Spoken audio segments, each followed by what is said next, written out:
What's up, everybody? Justin here. We're back for more CD collection. I hope you guys liked the Slayer video the other night. I know that it wasn't like a me at the show Slayer video, which is more of a recap.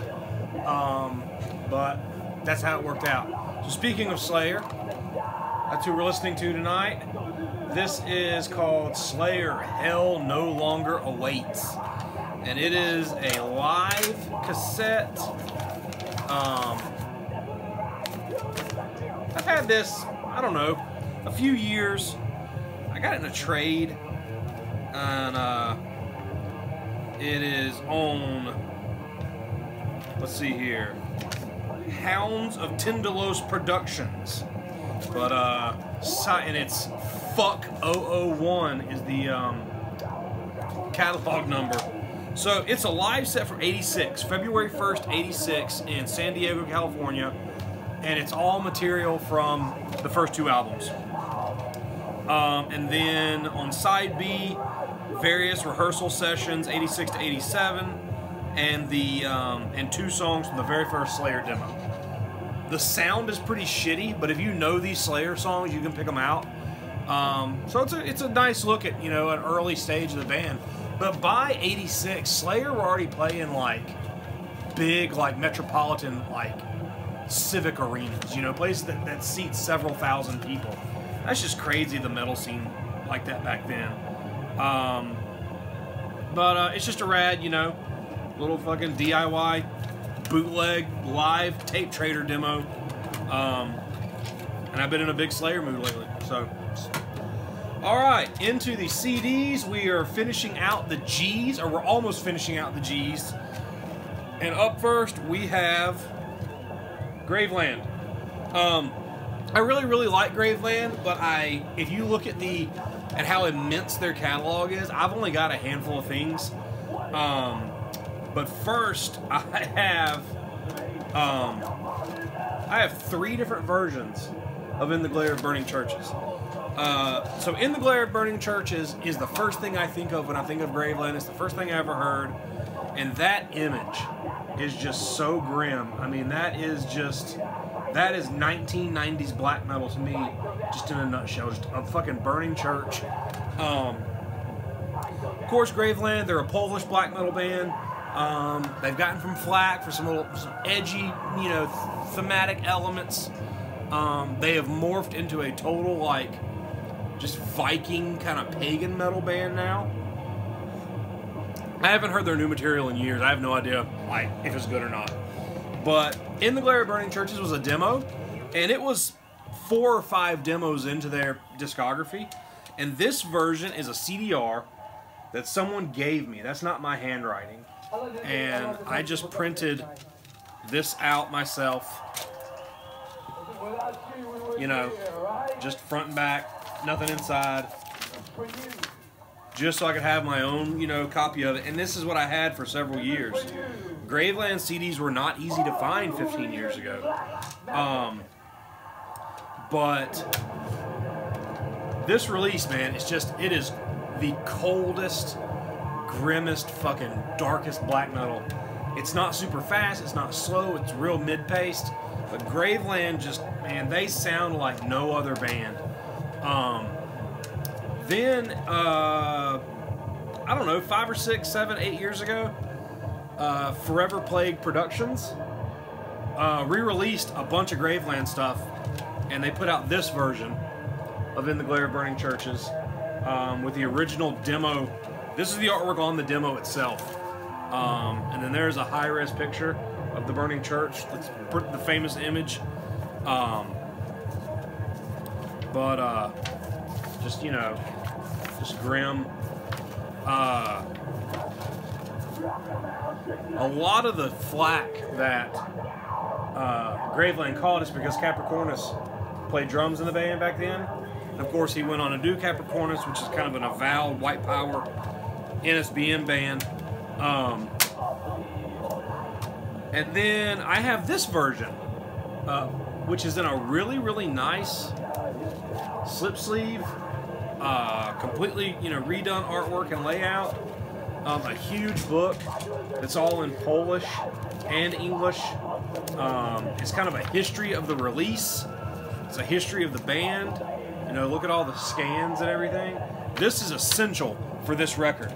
And a lot of people think of Burning Churches as being an album, and it's not. It was just a demo. But it's kind of what put Graveland out there. Came out on Warheart Productions, Pagan Records, and I got this directly from Nuclear War Now when I was at Nuclear War Now in 2014. I rated his distro. Oh, and inside this booklet was a different booklet that looks like the one that Forever Plagued did, but it's just a little bit different. They may have done these with each other, together with each other. So then I have Creed of Iron, and this version is called Prawo Stali, which is the, I guess, the Polish version. But this entire version is in Polish. So the titles, the lyrics, everything. It also came out on Warheart Productions, and this may have been just an import. But Creed of Iron, it was their like 5th full length maybe. And I don't listen to this one as much. I don't know it very well. I grabbed it when I grabbed that In the Glare of Burning Churches reissue. I need to get more acquainted with this one. Now I have another one. I have Memory and Destiny on vinyl, which came, I mean, it's like 8, 9 records deep into their catalog. I have Glare on vinyl. And then the last Graveland CD I have is Celtic Winter. And Celtic Winter is another demo. Yeah. So this came out in '94. It followed Glare. And I know it pretty well, and it's just as cold and as decrepit as Glare Burning Churches. This is another Forever Plagued release. It came out. It got reissued the same time. So it's a really solid reissue, and a look at this band when they were young. But man, Graveland is up there with like Velas and Full Moon and Infernum. Polish black metal is one of my absolute favorite scenes, and I've mentioned that several times. The Polish black metal from the mid-90s, the early 90s, like 93 to 96, Polish black metal is just untouchable. So, I also really, really like Immortal Pride. Immortal Pride is one of the ones that I got into early with Graveland, and it's got a couple of really, really long songs on it, and it's got that pagan metal kind of, you know, epicness to it that they do now. That was one of those records I could just sink into in the background. I need to grab it. I need to get more Graveland. I want to check out most of their discography and see, you know, kind of where they fall off. But these Celtic Winter, Immortal Pride, In the Glare Burning Churches, you can't go wrong. So next, we have Grave Desecrator with Insult. And Grave Desecrator is a South American black thrash death metal band. They have 2 records. They have this one, which is their second, and they have one called Sign of Doom, which I have on vinyl. I have this on vinyl as well. And they're just good, like thrashy, you know, South American black death metal. And they do it the way that those bands do, like, you know, Perverser and Death Yell and Little Sarcophago. And it's good. Grave Desecrator is good. I don't listen to this much, but I like it. This came out on Hell's Headbangers. It's a good record. They're a good band. I have not kept up with them since this, and I'm not sure they've done anything. I'll have to look and see. Then we have Grave Ritual with Euphoric Hymns from the Altar of Death. So Grave Ritual was a kind of death grind, you know, kind of silly grind band from Alabama, and they were originally called Meat Hole Infection. And I think that they realized that, hey, we are a little more serious about playing. We need a better name than Meat Hole Infection. So they changed to Grave Ritual probably 10 years ago, and they put this out on Razorback. It's their first record, and it's, you know, kind of cavernous, doomy death metal, kind of that obscure old blasphemic death metal sound that's gotten real popular lately. And this is a decent record. It's not bad. I saw them live probably 6 or 7 years ago, and I didn't enjoy them live. They sounded kind of thin. But their next record I did the layout for. It came out on Dark Descent, and it's called Morbid Form of something. I can't remember. It'll flash on the screen right here. I don't have that on CD, but I've got it on vinyl. And but they're a good band. They're still around. They're still playing shows. I'd like to see them again now. Grave Ritual, good dudes. So next, I've got an odd one for you. So these are a couple of CDs that I've had for a long, long, long time, and that is Green Day. So I like Green Day, and but this is where it starts and ends with me, man. The first 4 Green Day releases. I got into this. So Dookie came out when I was 13 years old, and when I was 13, hold on. You're too loud, Tom Mariah. When I was 13, I liked Pantera and Metallica and Guns N' Roses, and I don't know if I'll talk about this at length when I get to Morbid Angel, but I knew who Morbid Angel was when I was 12 years old, and there's a long story about a mixtape, but I got into skateboarding when I was 12, 13 years old. Well, I got into skateboarding when I was like 7. But I got hardcore into like underground, real skateboarding when I was 13. And with skateboarding comes punk rock. And I got into bands like NoFX and Rancid and The Offspring. And I got into Green Day. And at that time when Dookie came out, it was the biggest fucking album ever. And I think to this day, Dookie has sold like... It's one of the top 10 selling records of all time or something. But man, it is just solid, just catchy, melodic pop punk. And they're not as poppy as a band like Blink-182 or something like that. There's a darkness and a depth to this record. But it's good. And everybody knows, I mean, especially if you're my age, or if you're like in your early 30s or late 20s, you know every song on this, man. You know When Tomorrow Comes Around, and Basket Case, and Longview, and Welcome to Paradise. Man, I will still put this shit on, and it fucking rules. However, I have lost the jewel case and the tray card, and I have the CD. It's in a stack of CDRs over there. But this is a record. It has a really, really special place with me. So then I bought that, and I had it on tape. This is actually my wife's CD copy. I had it on tape when I was in middle school. Played it till it wore out. Don't know what happened to it.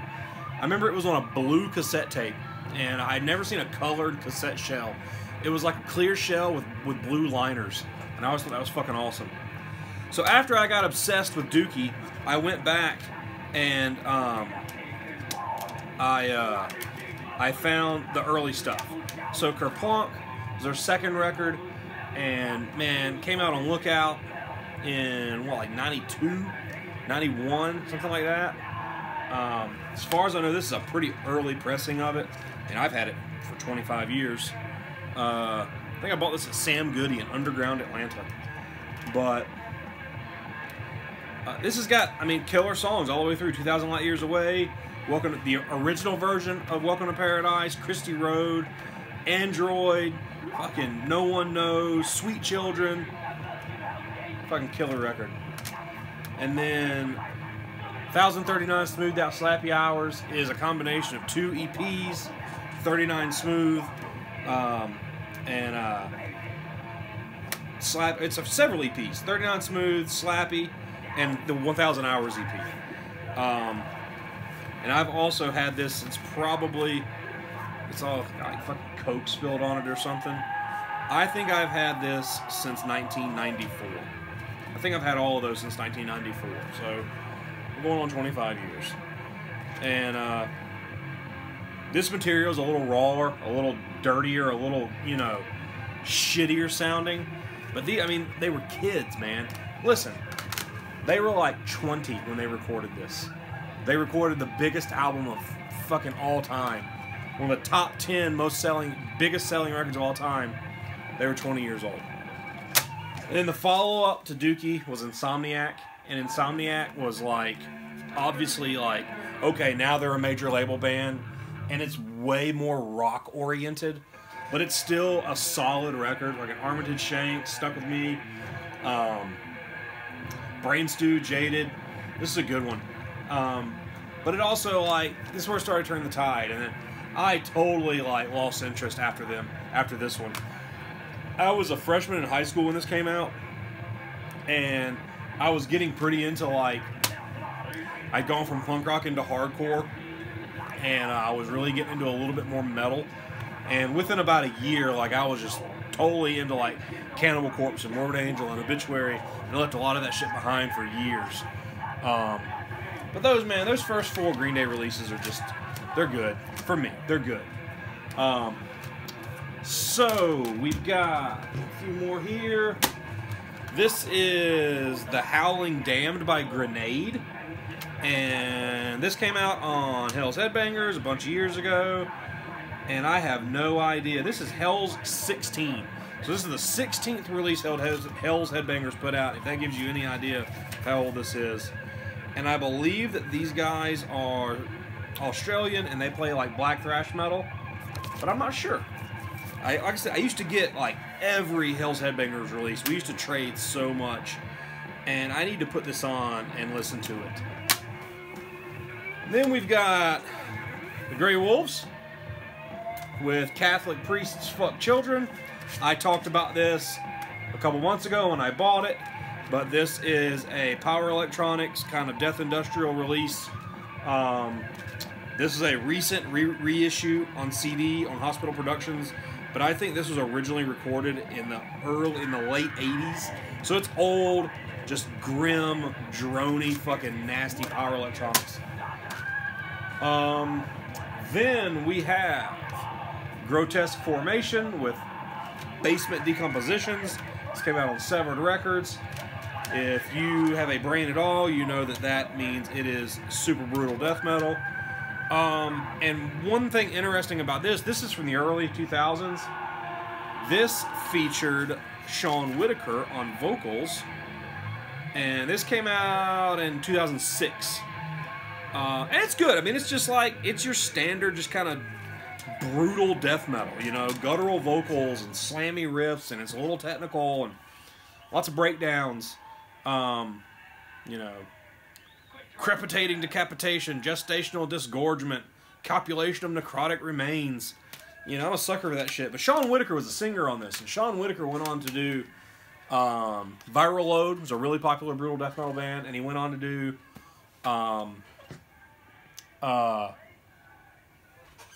Insidious Decrepancy, which I've always really liked. It was his one-man band.